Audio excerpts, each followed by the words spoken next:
What up, y'all? SloMoBackSlap here, slapping y'all with another video. And what's this? Did we hit 1,000 subscribers? Say what? Yeah, look, you guys are awesome. Every single one of you. Thank you guys for subscribing to the channel. And okay, all right. So Bugsnax, yes, I'm going to do the Bugsnax live stream. It's coming soon. I need to get a little thing situated. I need to handle my affairs.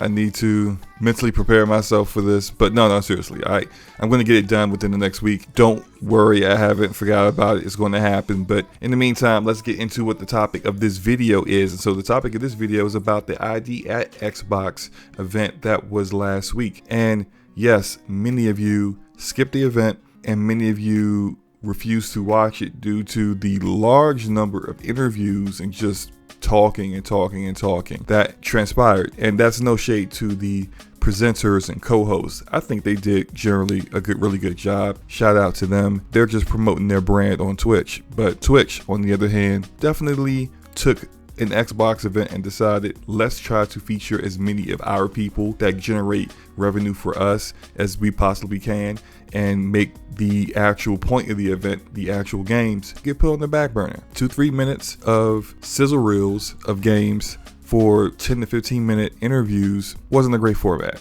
All that said, I wanted to feature what I thought were the best games shown at the event, or at least the best games for me. Regardless, here we go. So first up here is Astria Ascending. And Astria Ascending is a Japanese role-playing game from Artisan Studios. Artisan Studios, coincidentally, isn't even a Japanese developer. They are a developer based in Quebec, Canada, and Montpellier, France.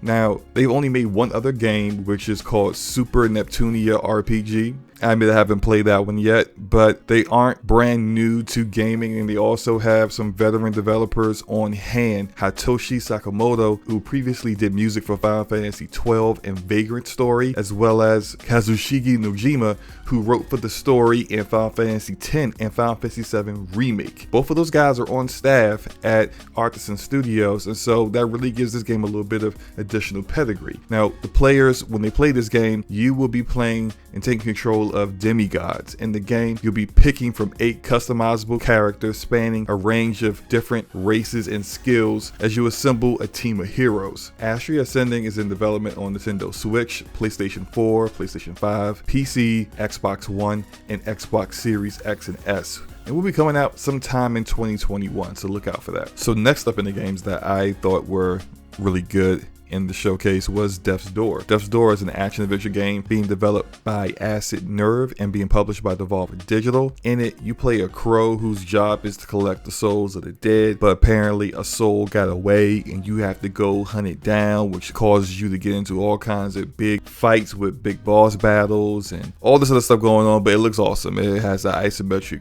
view, much like Hades and other games of that ilk, and it looks pretty cool. I like it. I like the artistic aesthetic that it provides. I'm interested in this one. Is coming to Xbox Series X and S, Xbox One, and PC this summer. Next up is another RPG. This one's called Los Eidolons. Los Eidolons is a turn-based strategy RPG being developed and published by Korean developer Ocean Drive Studio, and it's their very first game. The story follows Eden, a mercenary who's kind of thrown into a plot to overthrow the Emperor. It's got turn-based strategy combat. I'm definitely going to do a video on this game in the future, but to quickly go over some of the features that Ocean Drive Studio has stated about this game. Again, strategic turn-based tactical combat, leverage your terrain, careful positioning to execute strategies to allow you to minimize casualties on the battlefield, an in-depth character customizer, unlocking new equipment, discover over a dozen unique combat classes. It seems like they are developing a subsystem within the game to allow you to strengthen your ties to some of your allies to yield powerful results on the battlefield, and a strong focus on story that is influenced by the mythos of the 4 symbols of the Chinese constellation. So definitely a game I'm looking forward to. This game is currently slated for release on PC and the Xbox Series consoles. No additional consoles have